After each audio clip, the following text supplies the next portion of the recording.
Saludos, caminantes del abismo, y gracias por asistir a los relatos de Lovecraft de VM Gran Abismo. ¿Qué tal estáis, amigos? Hacía tiempo que no nos veíamos en este canal, pero ahora lo vamos a hacer a lo grande, con la llamada Semana de Lovecraft. Es un evento que alguna vez he hecho y que ahora lo estamos haciendo, y consiste en colocar en este canal un vídeo al día sobre relatos de Lovecraft y la mitología de Lovecraft, todo lo que esté relacionado. Así que preparaos porque arrancamos la semana de Lovecraft con el vídeo de hoy titulado Aire Frío. ¿Qué es Aire Frío? Pues fue un relato escrito por Lovecraft en 1926 y publicado en 1928 que nos narra los extraños acontecimientos de una persona que se encuentra alojada en una especie de hotel-mansión y allí conoce a una persona que ha descubierto una forma para burlar la muerte. No os digo más, pero es inquietante este relato, es uno de mis preferidos y nos va a dar mucho que pensar sobre los métodos que transgreden la mente humana para poder perpetuar el cuerpo físico a lo largo de la propia existencia. Tiene un lenguaje esotérico-filosófico implícito en el relato que demuestra una vez más que el señor Lovecraft manejaba conceptos muy avanzados para la época sobre estas temáticas. Así que, sin más dilación, vamos a ir directamente a este relato de Lovecraft. Aire Frío, escrito por Howard Phillips Lovecraft en 1928. El protagonista de esta historia sentía un profundo terror al aire frío. Cuando notaba las corrientes de aire en su piel, él se estremecía fuertemente hasta el punto de ponerse pálido y vomitar ante el desmayo. Lo que le provocó este miedo no fue en la oscuridad, ni en la noche, ni en el silencio más solitario, todo lo contrario.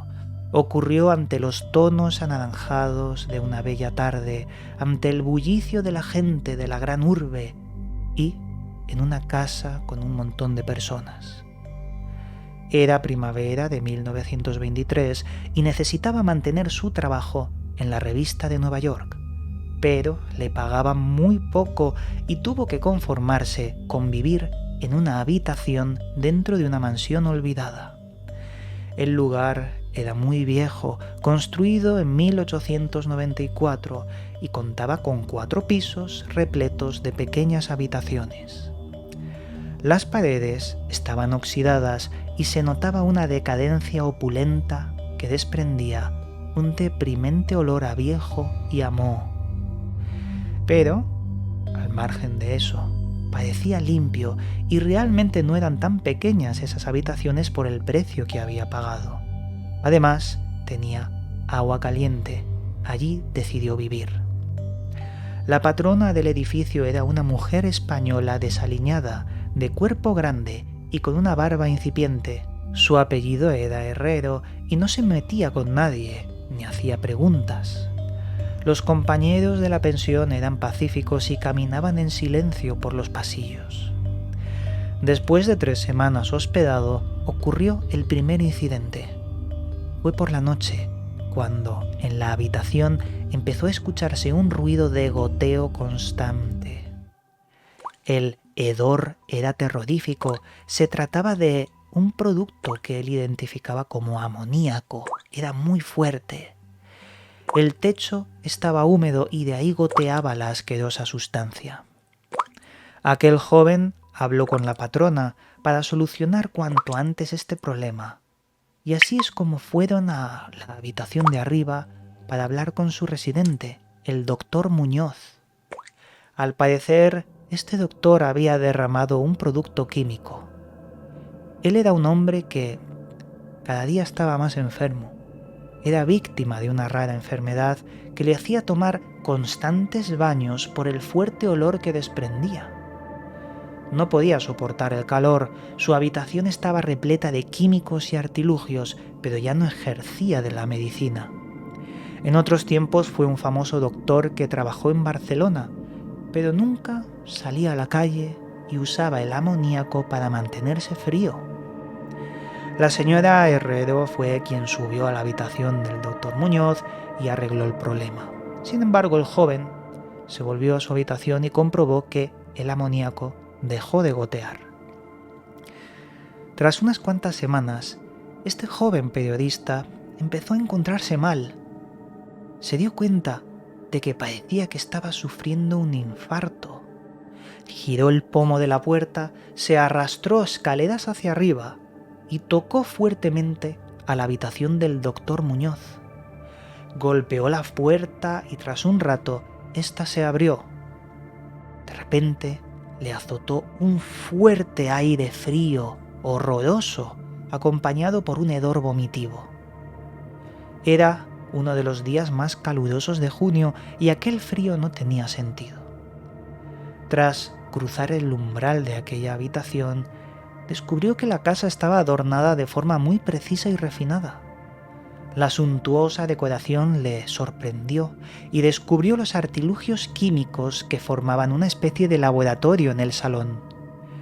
El doctor Muñoz era sin duda un hombre educado, de buena cuna y criterio. Estaba vestido con un traje elegante y su rostro era noble y de expresión firme. Era de baja estatura, pero proporcionada. La barba corta de un gris acerado, el pelo graciosamente peinado a raya y sus anteojos sujetados por una nariz aguileña le daban un aura de inteligencia aguda. Pero a pesar de su solemne descripción, se le notaba una repugnancia imprecisa, que no se sabía de dónde venía, estaba oculta. Su piel blanca y su rostro de extrema palidez se podían explicar por la enfermedad rara que él padecía. No era eso, pero estaba ahí. De un vistazo el doctor supo qué le pasaba al joven y con su voz modulada y suave le dijo que no se preocupara de nada, le iba a salvar la vida. Era el doctor Muñoz, enemigo más aférrimo de la muerte, alguien que había gastado toda su fortuna y perdido todos sus amigos para contenerla y derrotarla. Le auscultó el pecho y mezcló una serie de medicinas para que se las tomara. Intentó distraerlo con sus extrañezas y enigmáticas teorías.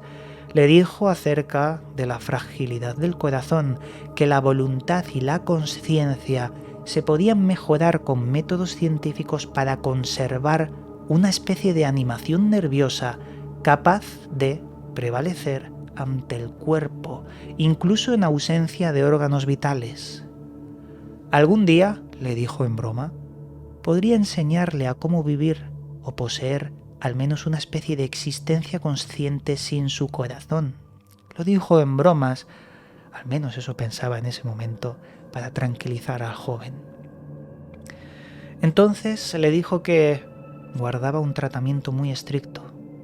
Necesitaba el frío para vivir, no más de 12 grados, y mantener esa enfermedad a raya.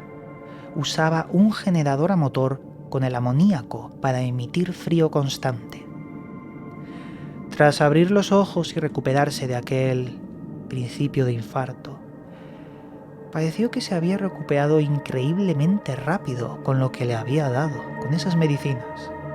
Entonces volvió a la habitación de abajo, despidiéndose del doctor, mientras que se dio cuenta de que se había maravillado por todo lo que le contaba este doctor, este médico. Se había convertido en un admirador y sobre todo porque le había salvado la vida. Así es como empezó su amistad. Empezó a visitarlo casi todos los días. Le escuchaba atentamente sobre sus investigaciones secretas y quedaba prendado por la fuerza de los libros que reposaban en su biblioteca. Al parecer, el doctor Muñoz no menospreciaba los conjuros medievales, pues creía que aquellas fórmulas crípticas sostenían singulares estímulos psicológicos que en buena cuenta afectaban a la sustancia de un sistema nervioso en el que hubieran cesado todas las pulsaciones orgánicas. Le contó cómo en viejos tiempos un amigo suyo, el doctor Torres de Valencia, le había ayudado a diseñar muchos conceptos heréticos para luchar contra la muerte, pero no pudo salvarlo. Tras varias semanas, el vigor físico del doctor Muñoz empezó a decaer. Su voz se volvía hueca, sus movimientos lentos y la repugnancia imprecisa se volvía más visible. Empezó a tener extraños caprichos, aficionándose a las especies exóticas y al incienso de Egipto. Su habitación parecía la cámara de un faraón enterrado en el Valle de los Reyes. Una especie de horror progresivo empezó a adueñarse de él.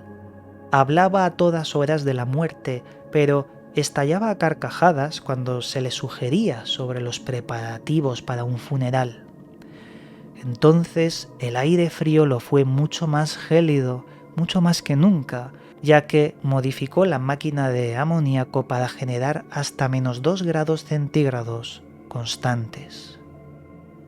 Su amigo le subía a la comida con un enorme abrigo puesto y le limpiaba, ordenaba la casa, a pesar de que aquel horrible olor que desprendía le causaba mareo. Una creciente e inexplicable atmósfera de espanto apareció en su apartamento. Cada vez olía peor.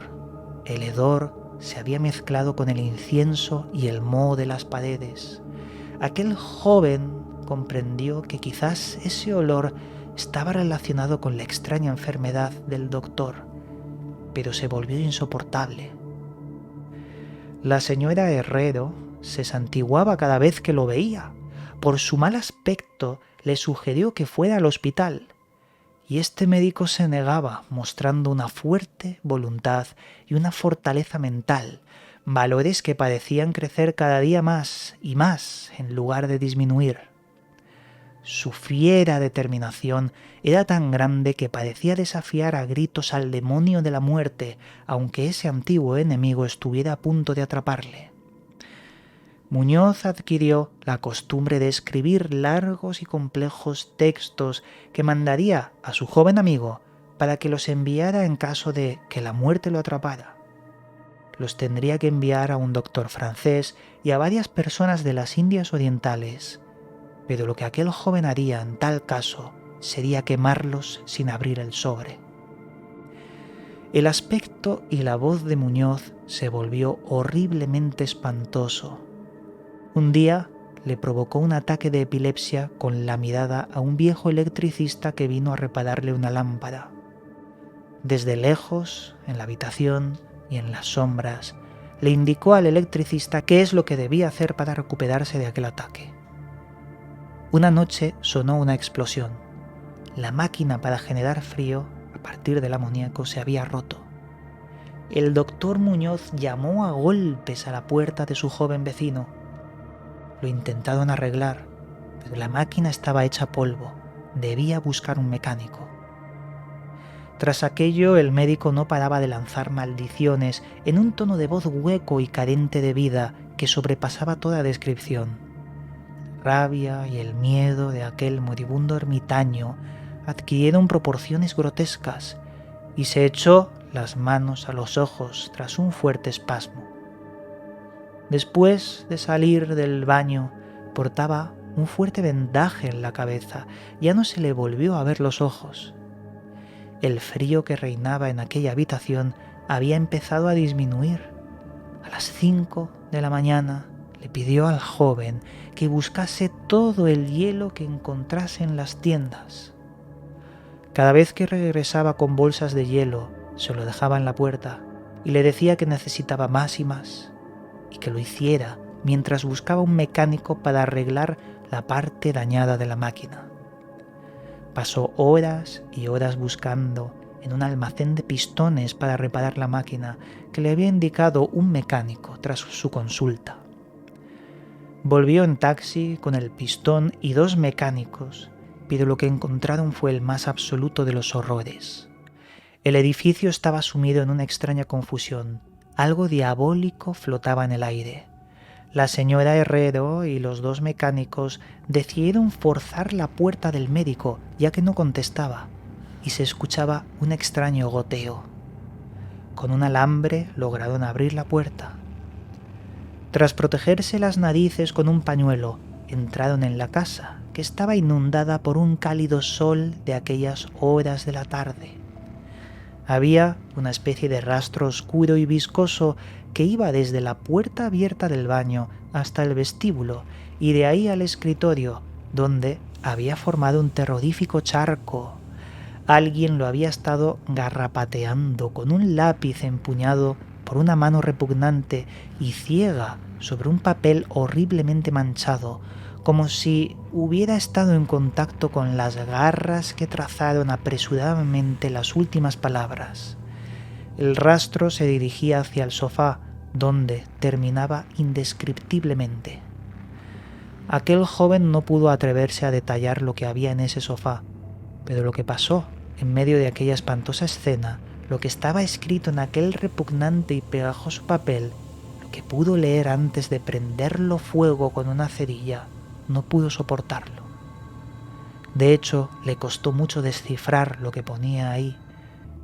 Lo que vio mientras lo leía fue cómo la patrona y los mecánicos salían corriendo frenéticamente, dejando atrás la habitación diabólica. Las nauseabundas palabras resultaron algo más que increíbles bajo aquella luz amarillenta del sol, el estruendoso ruido de los coches y el rugido de los camiones que ascendían ronroneando por la tumultuosa calle 14. Dice así: ha llegado el fin, no hay más hielo, el calor aumenta minuto a minuto y los tejidos ya no pueden soportarlo. Supongo que lo sabe todo lo que le dije acerca de la voluntad, del sistema nervioso y de la conservación del cuerpo cuando los órganos vitales han dejado de funcionar. Era una buena teoría, pero no podía mantenerla eternamente. No tuve en cuenta el progresivo deterioro. El doctor Torres lo sabía y la impresión acabó con su vida. No pudo resistir la tarea que se vio obligado a ejecutar. Tuvo que introducirme en un lugar extraño y tenebroso. Cuando cumplió lo que yo le había pedido en la carta y consiguió cuidarme. Pero los órganos no volvieron a funcionar. Tenía que hacerse a mi manera. Conservación artificial, ¿lo entiendes? Pues fallecí en aquel momento 18 años atrás. Y aquí hemos llegado al final de este relato titulado Aire frío. ¿Qué es lo que ha pasado al final de este relato? Parece ser que este doctor, con conexión con mi tierra natal, Valencia, descubre junto a ese otro doctor Torres un método para conservar la vida, o, mejor dicho, vivir tras la muerte. Un método que los vuelve eternos en consciencia, pero no físicamente, porque constantemente empiezan a pudrirse y necesitan el aire frío como una nevera, como un congelador, para mantener esos órganos y no licuarse, no podrirse. Claro, nos habla de que existe un método para que la conciencia quede anclada al mundo, pero que necesita ser conducida por ese cuerpo que cada vez se va volviendo más inerte. Me causa interés aquello que dice el doctor sobre que hay una parte en el sistema nervioso que puede ser reinado por la voluntad y que eso trasciende la física y lo orgánico. El joven queda espantado cuando no ha podido darle el hielo, reparar la máquina. Se ha podrido completamente el cuerpo físico del doctor. Muy interesante la filosofía que está detrás, entre líneas, en el relato. Porque Lovecraft lo que pretende es hacernos pensar sobre si existen otros métodos más allá de lo orgánico que puedan considerarse vida. Habla de cómo la mente puede ser algo más que un subproducto del cerebro, como si fuese una energía que transgrede el tiempo y que puede retornar de alguna forma. Y curiosamente, esto es una de las teorías que yo siempre he mantenido sobre lo que son los fantasmas o las tulpas. Los que me conozcáis por mi canal principal de VM Gran Misterio Ya sabéis de lo que os intento decir con esto. Pero es un relato directo y sublime sobre cómo la degradación de la materia va más allá de la mente humana. Como datos adicionales que me gustaría incluir, he estado indagando un poco sobre Lovecraft y el por qué escribió este relato, y parece ser que el propio Lovecraft amaba el frío y no soportaba estar en lugares con más de 20 grados. Empezaba a agobiarse e incluso ponerse enfermo. No se sabe si realmente tenía una enfermedad o era todo psicológico o simplemente que le gustaba el frío y ya está. También he estado leyendo que vivió en un sitio semejante a esa decrépita opulencia de la mansión, pero no hay muchos datos al respecto en las cartas que él iba enviando a sus amigos. Así que aquí acabamos hoy este programa. Espero que os haya gustado.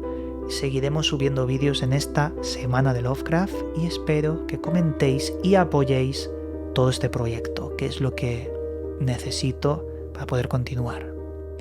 Así que nada, amigos, desde aquí os mando un cálido abrazo y nos volveremos a ver en otro vídeo. Llegamos al final del programa.